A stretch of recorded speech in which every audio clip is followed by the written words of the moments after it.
হলো Mars network, আর আপনারা দেখছেন নিউজ 7 দিন। মনের খবর, মনে রাখার খবর। Present by studio view, Arambagh. ছবি এমন, মনের মতো।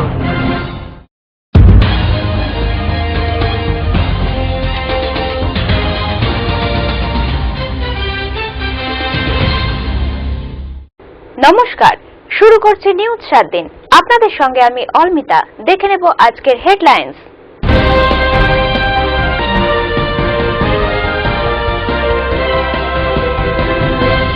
হেডলাইন নিবেদন করছে স্টুডিও ভিউ, আরামবাগ।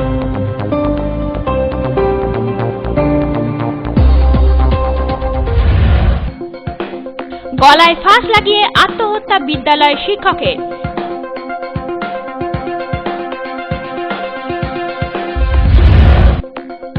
ধান ও আলুর দাম নিয়ে এবার পথ অবরোধ চাষিদের।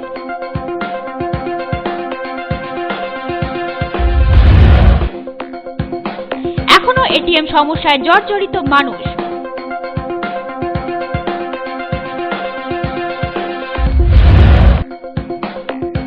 প্রধান শিক্ষকের বিরুদ্ধে দুর্নীতির অভিযোগ তুলে বিক্ষোভ।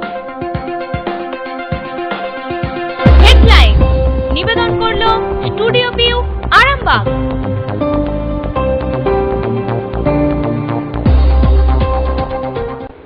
চোখ রাখবো নিউজ 7 দিনের বিস্তারিত খবরে। প্রধান শিক্ষকের বিরুদ্ধে দুর্নীতির অভিযোগ তুলে তাকে ঘেরাও করে ব্যাপক বিক্ষোভ দেখালেন বিদ্যালয়ের ছাত্রছাত্রীরা। বৃহস্পতিবার এই ঘটনায় বিদ্যালয় চত্বরে উত্তেজনা ছড়িয়ে পড়ে। তার পদত্যাগের দাবিতে ক্লাস বয়কটও করল ছাত্রছাত্রীরা। প্রধান শিক্ষকের বিরুদ্ধে নানান ধরনের দুর্নীতির অভিযোগ তুলে ও এখনই ওই শিক্ষককে পদত্যাগ করতে হবে এই দাবিতে প্রধান শিক্ষককে ঘেরাও করে ব্যাপক বিক্ষোভ দেখালেন বিদ্যালয়ের ছাত্রছাত্রীরা। এমনকি তারা এই প্রধান শিক্ষক থাকলে আর ক্লাস করবেন না বলেও জানিয়ে দেন। তারা সারাদিন ক্লাস বয়কটও করেন।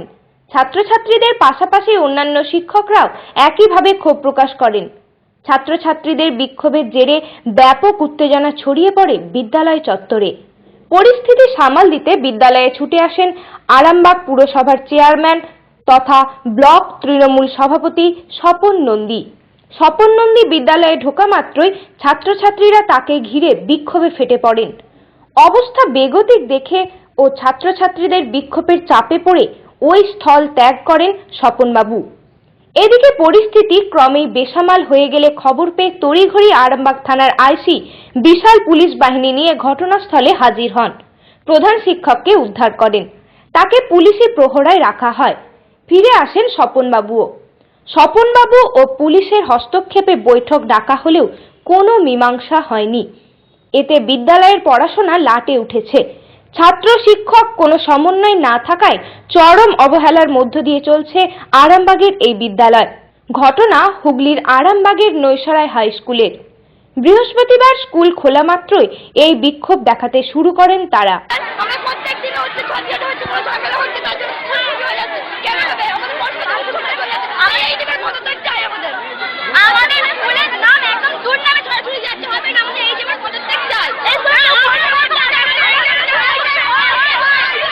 আজকে যে ঘটনাটা ঘটছে আমাদের নৈশারি স্কুলে, তো আজকে কিছু অর্থনৈতিক পরিকাঠামো তো উনি শেষ করে দিয়েছেন। আজকে প্রধান শিক্ষক নৈশারি স্কুলের আজকে এত টাকার বেতন নিয়েও উনি যে স্কুলের আজকে কত লক্ষ টাকা জালিয়াতি করেছে, তো উনি একমাত্র তার দৃষ্টান্ত।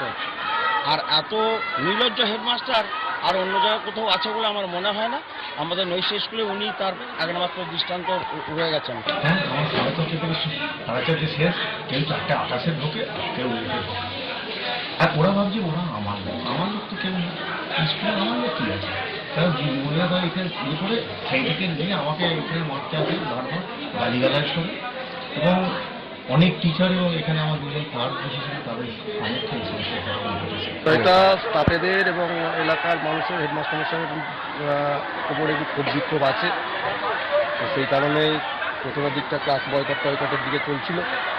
আমরা আমাদের মুখ্যমন্ত্রী তিনি কখনো চান না যে কোনো জায়গায় কোনো বয়কট ধর্মঘট হরতাল চলুক। তারপরে আমরা অনুরোধ করতে পার্সোনালি আমি মাস্টারমশাইকে রিকোয়েস্ট করতে ক্লাস অলরেডি শুরুও হয়েছিল। দেখছি যে বিষয়টা যাতে আর একটা স্বাভাবিক পর্যায়ে স্কুল, তার পঠন পাঠন নিয়ে তার মান নির্ণয় হোক, এটা আমরা সবসময় চাই। আমাদের মাননীয় মুখ্যমন্ত্রী চান যে স্কুলের পঠন পাঠনটা আগে সেই দিকে লক্ষ্য রেখে আমরা দেখছি প্রশাসনিক লেভেলে আলোচনার মধ্য দিয়ে যাতে স্কুলটা স্কুলের মতো পরিস্থিতিতে তার যে কাজ সে পঠন পাঠনটা যেন ঠিকঠাক হয়। ব্যুরো রিপোর্ট, নিউজ 7 দিন। এটিএম সমস্যায় জর্জরিত সাধারণ মানুষ। নোট বাতিলের পর 3.5 মাস কেটে গেলেও এখনো একই সমস্যায় রয়ে গেছে ক্ষুব্ধ গ্রাহকেরা। নোট বাতিলের পর প্রায় 3.5 মাস কেটে গেছে, অথচ অর্থনৈতিক পরিস্থিতি একই রকম। প্রধানমন্ত্রী নরেন্দ্র মোদী 50 দিন সময় নিয়েছিলেন, কিন্তু সবকিছুই তথৈবচ। টাকার জোগান নেই ব্যাংকে, নেই এটিএমও। ফলে এক নিদারুণ সমস্যার মধ্যে পড়েছেন গ্রাহকেরা। টাকা আছে অ্যাকাউন্টে, অথচ তাদের পকেট ঘরের মাঠ। কারুর মেয়ের বিয়ে, কেউ আবার চাষি, কারুর ছেলের উচ্চশিক্ষার জন্য অর্থ প্রয়োজন, কিন্তু টাকা তুলতে গিয়ে নানান হয়রানির শিকার হচ্ছেন তারা। এটিএমে টাকা নেই, দীর্ঘ ও লম্বা লাইন দিয়েও তাদের ফিরে আসতে হয়েছে। এই পরিস্থিতিতে বিভিন্ন স্থানে রাজ্যের শাসক গোষ্ঠীর নেতা ও কর্মীরা নানানভাবে বিক্ষোভ ও কর্মসূচি এবং প্রতিবাদে মুখর হয়েছেন, কিন্তু পরিস্থিতি একই রয়েছে। কবে পরিস্থিতি স্বাভাবিক হবে সেই আশায় দিন গুনছেন সাধারণ মানুষ থেকে শুরু করে সর্বস্তরের মানুষ। ব্যুরো রিপোর্ট, নিউজ 7 দিন। নিউজ 7 দিনে এখন সময় বিজ্ঞাপন বিরতির। ফিরে আসছি, সঙ্গে থাকুন। এই মুহূর্তে আমি আছি দার্জিলিং এর সিঙ্গলীলাতে। আপনারাও চলে আসুন দার্জিলিং এর হোটেল সিঙ্গলীলা গেস্ট হাউসে, টিএন রোড শেরপা জুম্মার কাছে। হোটেলে বসেই উপভোগ করুন দার্জিলিং এর প্রাকৃতিক দৃশ্য। এখানে 24 ঘন্টা গরম জলের সুবিধা পাবেন। রেস্টুরেন্ট, রুম সার্ভিস থেকে শুরু করে কার ফ্যাসিলিটি, সাইট সিন ঘোরার যাবতীয় সুযোগ সুবিধা। আর হ্যাঁ, গ্রুপ বুকিং এর জন্য থাকছে স্পেশাল রেট। আরো বিস্তারিত জানতে যোগাযোগ করুন আমাদের এই নম্বরে 9593596341 83480705334। রোড শেয়ার করতে হবে, রোড কালচার গড়তে হলে safe drive save life, safe drive save life. বাংলার রাস্তাকে নিরাপত্তায় মোড়ে পথ চলাকে সুগম করতে পশ্চিমবঙ্গ সরকার নিয়ে এলো সেফ ড্রাইভ সেভ লাইফ। মাননীয় মুখ্যমন্ত্রী মমতা বন্দ্যোপাধ্যায়ের স্বপ্নের প্রকল্প safe drive save life. Safe drive করতে হবে, রাস্তাটা জয় করতে হলে safe drive save life. Let's safe drive save life. Safe drive save life, স্বপ্নের বাংলা তৈরি করতে আসুন সবাই মিলে জেগে উঠি। স্বপ্ন নগরী গান সত্যি হতে পারে, তবে জাগতে হবে। Safe drive save life.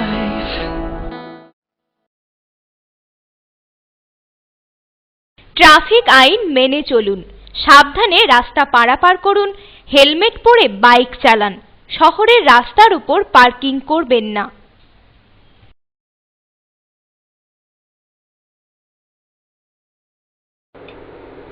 ফিরে এলাম বিজ্ঞাপন বিরতির পর। আপনারা দেখছেন নিউজ 7 দিন। চোখ রাখবো পরের খবরে। আরামবাগ শহর এখন যানজটের আবদ্ধে মোড়া। পল্লীশ্রী থেকে কালীপুর পর্যন্ত এই দৃশ্য এখন মানুষের চোখ সওয়া হয়ে গেছে। সব দেখেও নীরব প্রশাসন।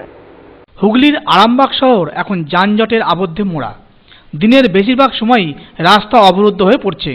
বিশেষত আরামবাগের পল্লীশ্রী ও কালীপুর সেতুর উপর দীর্ঘ যানজটের লম্বা লাইন পড়ে যাচ্ছে যানবাহনের। থমকে যাচ্ছে নিত্যযাত্রীরা। পল্লীশ্রী থেকে কালীপুর পর্যন্ত এই চিত্র এখন মানুষের চোখ সওয়া হয়ে গেছে। অন্যদিকে আরামবাগের পারুল থেকে গৌরহাটি মোড় পর্যন্ত একই দৃশ্য। শয়ে শয়ে বালির গাড়ি সহ অন্যান্য মালবোঝাই লরির দাপটে এই যানজটের কারণ। অথচ পুলিশের নাকের ডগায় প্রতিদিনই এই যানজটের গেরোয় ফেঁসে যাচ্ছেন অসংখ্য মানুষজন। দিনের একটি নির্দিষ্ট সময়ে ট্রাফিক পুলিশ থাকলেও বেশিরভাগ সময় শহরে গুরুত্বপূর্ণ মোড়গুলিতে ট্রাফিক পুলিশ দেখা যায় না। তাই নিত্যযাত্রী থেকে শুরু করে বাস কর্মীরাও ব্যাপক ক্ষোভ প্রকাশ করেছেন। অথচ চরম উদাসীন প্রশাসন। ব্যুরো রিপোর্ট, নিউজ 7 দিন। চোখ রাখবো পরের খবরে। ধান ও আলুর দাম নেই, তাই সরকারি উদাসীনতার প্রতিবাদে রাস্তায় আলু ছড়িয়ে পথ অবরোধ সিপিআইএমএল সমর্থিত চাষিদের। ঘটনা পান্ডুয়ার। ধান ও আলুর দাম নেই, সরকার বিভিন্ন সময় বিভিন্ন রকম কথা বলছে, সবই চলছে শহর কেন্দ্রিক। অথচ চাষিরা আজ পথে বসেছে। মন্ত্রীরা ফরেদের সাহায্য করার কথা বললেও বাস্তবে কোনো পদক্ষেপই নেননি তারা। তাই দিনে দিনে ফরেদের বাড়বাড়ন্ত হয়ে উঠেছে। এরই প্রতিবাদে রাস্তায় আলু ছড়িয়ে পথ অবরোধ করে প্রতিবাদ জানালেন চাষিরা। ঘটনা হুগলির পান্ডুয়ার। বৃহস্পতিবার পান্ডুয়ার কাছে কানলা মোড়ে জিটি রোড অবরোধ করে রাখেন CPIML সমর্থিত চাষিরা।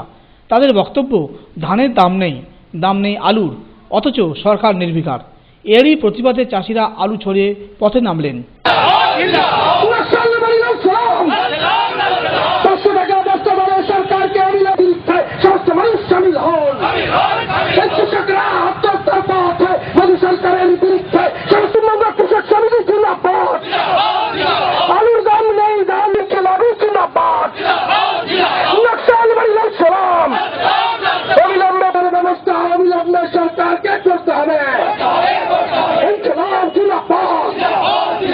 কিষাণ মহাসভার রাজ্য ইউনিট পশ্চিমবঙ্গ কৃষক সমিতির ডাকে আজকে কৃষকদের ফসল যে অভাবে তাকে বিক্রি করতে হচ্ছে, ধান সরকার বলছে কিন্তু কোথাও সরকারি দরে ধান কেনা হচ্ছে না।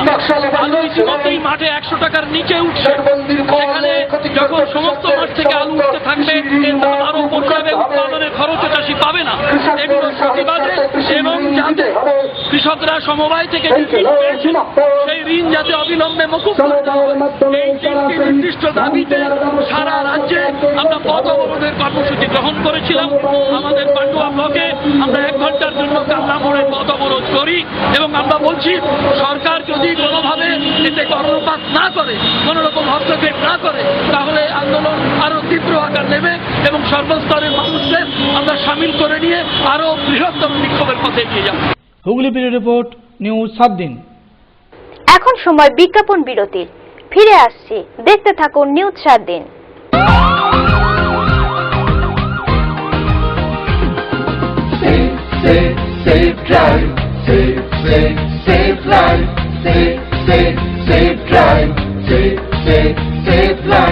সাবধানে সাবধানে সাবধান, গাড়ি ঘোড়া সবাই আস্তে চালান। সাবধানে সাবধানে সাবধান, মানুষের জীবন আপনি বাঁচান। প্রাণ বাঁচান, প্রাণ বাঁচান, নিজেও বাঁচুন, অপরকে বাঁচান। Safe safe safe drive, safe safe safe life.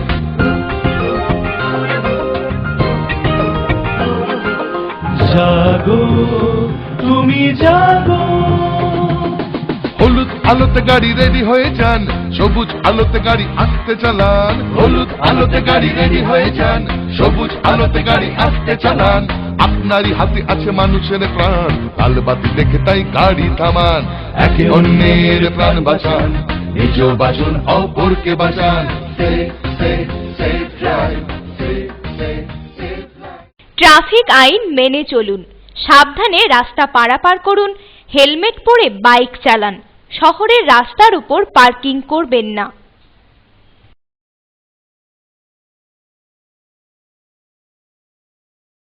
ফিরে এলাম বিজ্ঞাপন বিরতির পর। আপনারা দেখছেন নিউজ 7 দিন, আপনাদের সঙ্গে আমি অর্মিতা। দেখে নেব পরের খবর। চর দখলকে কেন্দ্র করে সংঘর্ষের জেরে নিখোঁজ হয়ে যাওয়া দ্বিতীয় ব্যক্তির দেহ উদ্ধার করল হুগলির বলাগড় থানার পুলিশ। বৃহস্পতিবার তার দেহ উদ্ধার হয়। মৃত ব্যক্তির নাম হেমন্ত মণ্ডল। বলাগড়ে গঙ্গার চর দখলকে কেন্দ্র করে নদিয়া এবং হুগলির লোকজনের মধ্যে ব্যাপক সংঘর্ষ হয়েছিল গত 11 ফেব্রুয়ারি। তাতে নিখোঁজ ছিলেন 2 ব্যক্তি। তবে 14 ফেব্রুয়ারি 2 নিখোঁজের মধ্যে লক্ষ্মী মণ্ডল নামক এক ব্যক্তির দেহ উদ্ধার হয়। এরপরে আরও খোঁজ তল্লাশি শুরু করে বলাগড় থানার পুলিশ। অবশেষে 16 ফেব্রুয়ারি বৃহস্পতিবার বলাগড়ের গঙ্গা থেকেই উদ্ধার হলো অপর নিখোঁজ ব্যক্তির। 14 ফেব্রুয়ারি লক্ষ্মী মণ্ডলের মৃতদেহ উদ্ধার করা হয় নদিয়ার চাকদহের মুকুন্দনগর ঘাট থেকে। বৃহস্পতিবার যে ব্যক্তির দেহ উদ্ধার করা হয় তার নাম হেমন্ত মণ্ডল। উল্লেখ্য যে গঙ্গার বক্ষে গজিয়ে ওঠা চরের দখলকে নিয়ে উভয় পক্ষের মধ্যে সংঘর্ষ হয় 11 ফেব্রুয়ারি। তাতেই এই 2 ব্যক্তি নিখোঁজ হয়েছিলেন। আমাদের গঙ্গা যে সামনে ভাগীরথী বয়ে গেছে, ওই গঙ্গায় একটা মন্দিরের চর পড়েছে। ওই চরের চরটা সীমানা নদিয়া এবং হুগলির মাঝখানে। তো ওই চরে আমাদের লোক কিছু চাষ করার জন্য, উপায় লোক চাষ করার জন্য কিছুটা মীমাংসা থানার পক্ষ থেকে একটা আলোচনা হয় যে এই চরে যতদিন না মীমাংসা হবে ততদিন কেউ চাষ করবে না। এই মতো পরিস্থিতি কিছুদিন যাওয়ার পর ওপারে রোনা খাতুনের লোক ওখানে এসে চাষ করতে শুরু করে। আমরা খবর পেয়ে কিছুজন দলবল যাই, গিয়ে ওখানে ওদের বাধা দিই যে চাষ কি জন্য করছেন। এই তো প্রশাসন তো বারণ করে দিয়েছে যে যতদিন না মীমাংসা হবে ততদিন কেউ এই জমিতে নামবে না। তা সত্ত্বেও তারা নামছে কেন, এই জন্য আমরা বলতে গিয়েছিলাম। এই বলার জন্য ওনারা আমাদের উল্টো হুমকি দেয়। প্রথমে বচসা শুরু হয়, তারপরে হাতাহাতি, তারপর ওনারা তীর ধনুক বন্দুক খোয়া দিয়ে আমাদের উপর বিক্ষিপ্ত শুরু করে। হুগলি ব্যুরো রিপোর্ট, নিউজ 7 দিন। নিজের বাড়িতেই গলায় ফাঁস লাগিয়ে আত্মহত্যা করলেন এক প্রধান শিক্ষক। ঘটনা হুগলির গোঘাটের নরসিংহবাটি গ্রামের। বৃহস্পতিবার সকালে তার দেহ উদ্ধার করে পুলিশ। তবে কি কারণে এই ঘটনা তা জানতে পারেনি তার পরিবার। মৃত ওই প্রধান শিক্ষকের নাম ভাস্কর চন্দ্র ঘোষাল। নিজের বাড়িতে গলায় ফাঁস লাগিয়ে আত্মহত্যা করলেন এক প্রধান শিক্ষক। বুধবার রাতে তিনি আত্মহত্যা করলেও বৃহস্পতিবার সকালে তার দেহ উদ্ধার করে পুলিশ। ঘটনা হুগলির গোঘাটের ব্যাঙ্গাই গ্রাম পঞ্চায়েত এলাকার নরসিংহবাটি গ্রামে। পুলিশ সূত্রে জানা গেছে, মৃত ওই প্রধান শিক্ষকের নাম ভাস্কর চন্দ্র ঘোষাল। তার বয়স 52। তিনি কুমারগঞ্জের মুন্সি বেরা প্রাথমিক বিদ্যালয়ের প্রধান শিক্ষক ছিলেন। তবে কি কারণে এই আত্মহত্যার ঘটনা তা জানতে পারেনি তার পরিবার। পুলিশ তার দেহ উদ্ধার করে ময়নাতদন্তের জন্য পাঠায়। জানা গেছে, ওই প্রধান শিক্ষক ভাস্কর ঘোষালের স্ত্রী মিঠু ঘোষাল তার ছেলে এবং মেয়েকে নিয়ে কামারপুকুরে বাড়ি ভাড়া করে থাকতেন। কারণ তার মেয়ে একাদশ শ্রেণীতে এবং ছেলে রামকৃষ্ণ মিশনে 6ষ্ঠ শ্রেণীতে পড়াশোনা করে। আর ভাস্কর ঘোষাল তার গ্রামের বাড়ি নরসিংহবাটিতে থাকতেন। সেখান থেকেই তিনি স্কুলে যাতায়াত করেন। এই ঘটনায় এলাকায় শোকের ছায়া নেমে আসে। গোঘাট থেকে সঞ্জীব ঘোষের রিপোর্ট, নিউজ 7 দিন। নিউজ 7 দিন আজ এই পর্যন্তই। প্রতিদিন নিউজ 7 দিন দেখুন রাত্রি 9:30, পুনঃ সম্প্রচার রাত্রি 11টা, পরের দিন সকাল 8:30 এবং দুপুর 1টা। নিউজ 7 দিন, মনের খবর, মনে রাখার খবর।